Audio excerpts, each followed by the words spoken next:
Alright guys, what's going on? Welcome in. So today has been really hectic so far, to say the least. But as NFL fans, we kind of expected the day to be pretty chaotic, just with everything happening, with the waiver pickups, with the 53-man deadline happening yesterday, with all of these players seemingly swapping teams at the snap of a finger. So, you know, there's a lot happening here. And the Jets made headlines earlier, maybe 20-30 minutes ago, by releasing their starting cornerback, Bless Austin, out of nowhere, just completely out of left field. But the Jets did add two players that I really like, so I wanted to go ahead and talk about the roster moves here. So with that being said, let's jump in. So the first player that the Jets brought in was former third-round pick back in 2019 out of Murray State, linebacker Quincy Williams. Yes, the brother of Quincy Williams. I mean, how awesome is that? The brothers are now reunited. They're on the same team. They're on the same defense.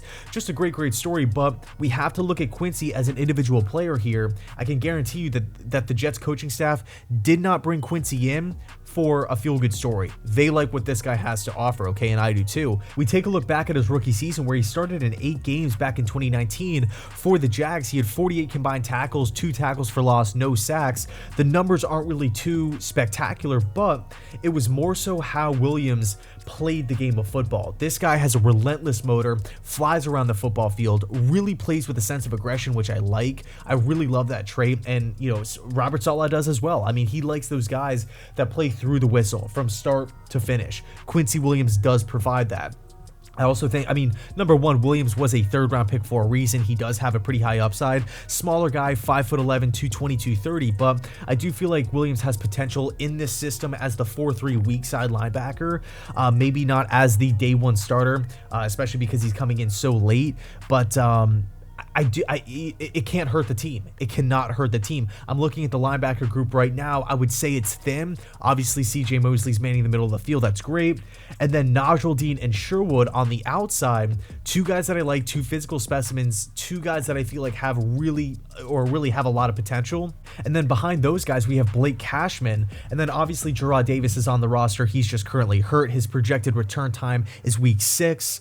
So pretty big chunk of time that's going to be missed, unfortunately. I mean, at the end of the day, we just want Jarrad Davis to come back healthy. I feel like he's just a great fit as that strong side linebacker in the 4-3. But yeah, I mean, at the very least, Quincy Williams provides upside and depth at the weak side linebacker position. Next up is another mid-round pick in the 2019 draft, believe it or not, former 4th-round guy here. I absolutely loved him back in college. Just me being from Florida, watched a lot of him at Miami. It's Sheldrick Redwine, 25 years old, 6 foot, 195, free safety, but he is versatile. He can do a lot of different things here.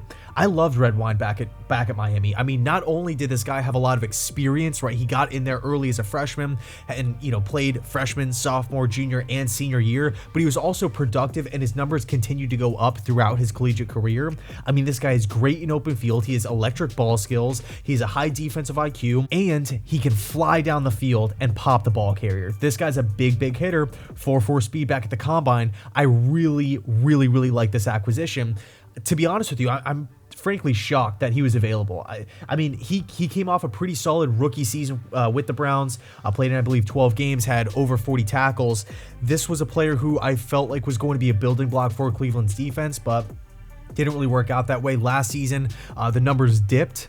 So something to kind of look at there, but they obviously wanted to make the move, and the Browns are a win now team. So they just brought in Johnson from the Rams, which I felt like was extremely underrated. One of my favorite offseason acquisitions made. Of course, you know, looking at all 32 teams here, they also have Grant Delpit on the roster, who was ultra productive at LSU, who I actually believe was drafted the same year as Redwine. I could be wrong on that, but Redwine didn't work out in Cleveland. Maybe he works out in New York.